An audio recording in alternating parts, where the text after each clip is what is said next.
नमस्कार साथियों, स्वागत है आप सभी का आपकी अपनी पाठशाला पर। मैं हूं अंकित अवस्थी। आप हैं मेरे साथ में पड़ोसी देश बांग्लादेश के अंदर फिर से बिगड़ते हालातों पर चर्चा करने, जिसके चलते भारत का विरोध बांग्लादेशियों में तेज हो गया है।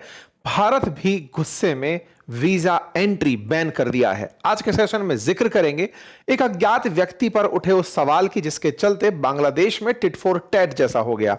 बांग्लादेशियों को जो अपेक्षा नहीं थी, कुछ वैसा हुआ। अपना एक नेता गोली का शिकार हो गया। आज के सेशन में समझेंगे इन तस्वीरों को कि इतनी बड़ी पॉलिटिकल रैली, इतनी बड़ी तादाद में संख्या भारत के जो हाई कमिश्नर ऑफिस है उसके बाहर ढाका में क्यों एकत्रित हुई। पुलिस को बैरिकेटिंग लगाकर इस विरोध कर रही पुलिस जनता को क्यों रोकना पड़ा। पुलिस को भारतीय हाई कमीशन ऑफिस के बाहर आकर के इस भीड़ को रोककर भारतीय हाई कमीशन पर हो रहे विरोध को रोकना पड़ा।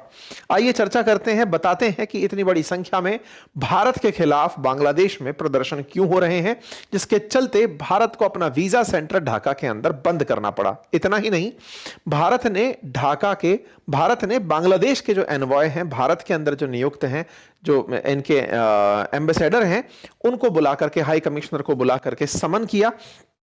ढाका के एनवॉय को समन किया और समन करके उनसे अपनी स्थिति के बारे में क्लियर स्थिति जानी कि बताइए आप लोग अल्टीमेटली बांग्लादेश में ये सब होने क्यों दे रहे हैं। बुधवार को बांग्लादेश के हाई कमिश्नर को, जिनका नाम है रियाज हमीदुल्लाह, उनको समन किया गया और उन्हें तलब किया गया। आप तस्वीरों में देख सकते हैं कि बांग्लादेश का हाई कमिश्नर भारत के अंदर बुलाया गया और बुला करके उनको बताया गया कि आपके देश में हमारे खिलाफ इस तरह का प्रोटेस्ट नहीं होना चाहिए। हमारे हाई कमिश्नर के खिलाफ आपके देश में जो प्रदर्शन हो रहे हैं उनकी सिक्योरिटी ब्रीच अगर होती है तो हम क्या क्या एक्शंस ले सकते हैं, भारत की प्रतिक्रियाएं क्या हो सकती हैं। अपडेट दिया जाता है कि भाई ये नहीं होना चाहिए, कुछ उस टाइप की हरकत यहां पर हुई। जैसा कि आप सभी जानते हैं कि शेख हसीना जब से निकली हैं, तब से शेख हसीना जब से भारत आई हैं, तब से बांग्लादेश में उनके ऊपर तमाम प्रकार के चार्जेस, उनको डेथ सेंटेंस जैसी चीजें सुनाई जा रही हैं। हमने अपने सेशंस में आपको बताया है कि किस तरह से बांग्लादेश एक एक करके शेख हसीना के ऊपर आरोप की संख्या बढ़ाता जा रहा है, उनके ऊपर अपने यहां पर बैठी ट्रिब्यूनल्स के थ्रू, कोर्ट्स के थ्रू सजाएं सुनाता चला जा रहा है। भारत से डिमांड कर रहा है कि हम शेख हसीना को उन्हें दे दें और वो उसके ऊपर अपनी तरफ से कार्रवाई कर सकें। लेकिन भारत ने शेख हसीना को अपने यहां पर शरण दी हुई है। ये सारी जानकारी आप सभी को ज्ञात है। जैसा कि आप सभी जानते हैं कि यहां के जो चीफ एडवाइजर हैं